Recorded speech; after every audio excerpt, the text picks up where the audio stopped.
question or feel like asking a question about something we're talking about or interacting as a geologist, please feel free to do that. So the topic that we're going to look at today is the topic of the fluvial system.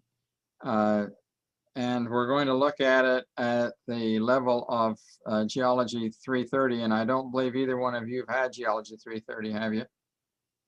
Okay, so that will give us the opportunity to at least give you something new to think about. Emmy, since you're my teaching assistant for 101 or 131, some of this is in the 131 stuff that you're helping the students with in your tutoring there at the library. Well, with that, I'd like to share my screen with you. For a starting issue that we have here, we have an image of the Rio Grande River cutting through the Santa Elena Cliffs. And the reason I start with this thing is that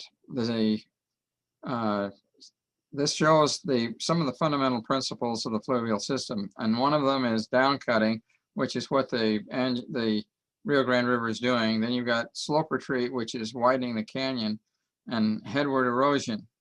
Have either of the three of you been out and run any of the rivers in West Texas and run through some of these canyons?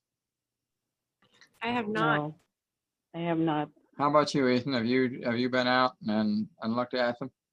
Been run any of the rivers? I have not. I really need to, though. You really need to go out and run some of them. So those are the three principles that we're going to start with. Now, what we talked about last time in here is in GeoMore 330 is we talked about the hydrologic system, and we talked about the fact that solar energy drives the thing and gravitational returns the water back down to the system. And I think the two of you at least have looked at the hydrologic system in a number of different classes. The important point that goes with this segment is that running water shapes just about all of the land mass we have. It's one of the major principles. The other one that is a major principle is mass wasting, and we'll get to mass wasting in a later lecture on this thing. And basically, the running water shapes the system, shapes the landscape that we're looking at all over North America and wherever you go. So you need to look at what the fluvial system is doing. The objectives that we intend to cover in here today is one, understanding how the fluvial system or river system operates. Two, study the mechanics of the fluvial system, and then recognize and understand the topographic features that are present on the floodplain and in the fluvial system. The way we're going to achieve these goals, the objectives are: one, for you to be able to divide the drainage system into its segments. Two is to list the different types of floods that you've seen. Draw a river channel and explain the velocity vectors that go along with it. Draw a floodplain and label the different features that you see on a floodplain, and then define how these floodplain features, or talk about how these floodplain features develop. So we're going to start out our topic. I like this image of the Colorado River down in the bottom of the Grand Canyon. This young man standing there on the side of the river, enjoying the Colorado River. But it shows a number of different things. Number one, when we talk about meandering, you can see the meander that's there in the river. You've got one point bar there where the big rocks are, and back up on the next point bar, you've got some big rocks that go with it. Those are the point bars. The picture of the young man, he's standing on a levee right there on the side of the river. That's what makes the beautiful sandbanks that you're looking at.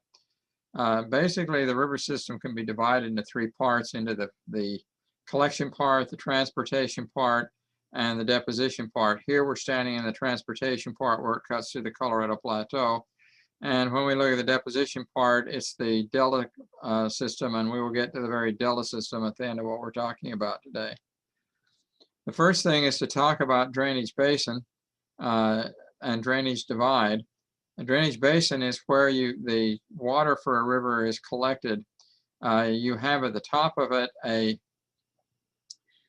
its drainage divide, which divides one area, one set of streams for another.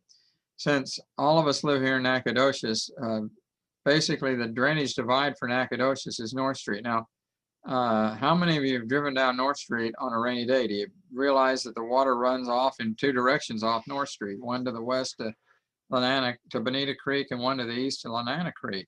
And that's one of the important things to consider here in NAC. That's the drainage basin that we have here. Also, you have to look at the idea or concept of the order of tributaries. Now, if we just look at Bonita Creek and Lanana Creek, and we consider those the first order, they would be first order streams. In other words, Lanana Creek dead ends up there by Walmart, and Bonita Creek dead ends up there by where 259 meets Business 259, or 59 meets 59. And that's the drainage basin there, and the divide runs basically down North Street. So when you are driving along a drainage divide, that's what North Street does. And Lanana Creek and Bonita Creek would be first order streams. And when you get down by the city park in the downtown part of town, that would be a second order stream that you're looking at there, because you have Lanana Creek and Bonita Creek coming together to form a larger stream, and that would be a second order stream. You take two second orders and them come together, it would be a third. When you look at the divisions of the fluvial system, you've got the collection division, which is the basin. And if I move the pointer, it's up here at the very top in the headwaters. You've got the transportation, which is down here along the meandering part of the stream. And then down here you have the deposition. This happening to be a alluvial fan out on this floodplain that you have right here. But that's the three parts of the river system that you're looking at there. The first thing we have to do in looking at drainage basins a little bit is to look at water at the sheet wash. And sheet wash is basically a horizontal sheet of water flowing across the surface, which causes, it's in a very thin layer, and it causes erosion. It's not confined to a channel like a stream. It is flowing as a sheet. And if you look at the upper part of the drainage, if you come to this diagram right here of Maple Mountain, I'm going to draw your attention over here to this surface right here in front of you. You can see that's a large flat surface. When you have either rain or snow melt in the spring, you get a sheet of water that's going down across that surface that establishes that as a flat surface. And that is the sheet erosion that keeps that surface flat that you're looking at there. And if you notice back over here on Maple Mountain, you have a whole bunch of these flat surfaces coming down off the different drainage divides of Maple Mountain. And then when the sheet flow hits the valley, it is then confined to a channel and starts coming down that channel. When we look at channel flow, within a channel flow, you've got natural levees. You've got natural levees on either side of the stream, and then you've got a floodplain. I'd like to bring that home. If you go down to Lanana Creek, you'll find that most of the time Lanana Creek occupies a channel that it's in. And every now and again, Lanana Creek will, when we have a flood stage here, will come up. And do any of you live in dorm 40 down there by the football stadium, or have lived there? You have. Have you been there during a period when security comes in and tells you to move your car off the asphalt parking lot there by the floodplain, there by the dorm? Yeah, that happened earlier this semester with when the hurricane came. Yep. Okay, you were parked on the floodplain, and if you go over there by the creek, you'll see a very low natural levee that's along the side. So when that river comes up into flood stage on the annual flood, which is what caused you to move your cars, what happened to the parking lot? Wasn't it covered with a layer of mud? It was, yeah. It was covered with a thin layer of clay. When we talk about a grading stream, Lanana Creek is a grading because it's every time it floods, it adds a layer of that silt to it, and also adds a layer to the natural levee, and is building the levees down there along the stream. So when we talk about what is the total width of the river, we have to look at the floodplain, which goes from the trees over there by the base of the apartment across University Avenue over there to the botanical gardens on the other side. That's the floodplain. that we look at in there. So when we talk about floodplain, that's the floodplain that we have. When we talk about meander versus braided, meander streams have a low output or a low amount of water that's going through them each year, and the point bar system has a much more constant water, and you have a shift back and forth. When you read Huck Finn in high school, remember that in Huck Finn, all the paddle boats had to miss the mid-stream bars. That's because the Mississippi becomes a braided stream during a dry summer, and leaves bars for the barges and everybody else to get caught on, and they get to be a real trouble. So it's important for you to realize that you go from meander during a flood all the way down to a point bar during a dry period. And here's a good example of what a good braided stream looks like, and here's our point bar system that we have up above it to compare it. The next thing are deltas, and delta really comes from the Greek word that means a triangular shaped body. There are two models for deltas. One is the model by G.K. Gilbert for deltas building into deep water, which you have top set, bottom set, and four set beds. And this is right off the G.K. Gilbert professional paper that shows the top set, four set, and bottom set bedding in here. And that's was proposed by Gilbert in the 1890s. The model that we most typically use, particularly in Strat and other places, this delta model here, which divides deltas on the basis of what process dominates. And you have river dominated, wave dominated, tidal dominated processes.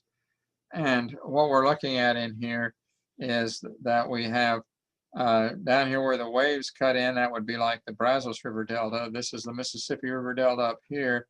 This would be the Trinity River Delta or the San Jacinto River Delta right here, and the dumps into Galveston Bay where the tides are shaping the bars that are there. And so depending on what is the dominant process operating on it is how deltas are typically classified in this day and age. Because when you have it going into a shallow body of water, you don't see the four set, top set, and bottom set beds. You look at an example, here's the Mississippi right here. Here's the Brazos right there, and this is a tidal dominated delta over in India to kind of give you a feeling for what the three look like. This is the Nile River, which is what they call a cuspate delta right here, where you have the cusps, two different cusps that you have on there. Well, we're now to the very end. The important things to remember for this topic are, one, the stream can be divided into the collecting part, the transportation part, and the depositional part, which is the deltas. Second, that whenever you look at a stream, you need to look at the fact and think, are we looking at laminar flow, turbulent flow, or plunging and shooting flow, depending on the speed. When you're looking at something like that flood at Pedernales Falls, that's definitely the shooting flow. Also, when you look at deltas, they're classified in two ways: as top set, four set, and bottom set. And then you're also classifying on the processes of wave, fluvial, and tidal. Well, I want to thank the three of you, particularly the two of you, Emmy and Ethan, for taking some time out of your work schedule there. I hope I don't get you in trouble with your boss over being a student for me for an hour, but I needed help. And since you're there helping whoever's there, I appreciate that.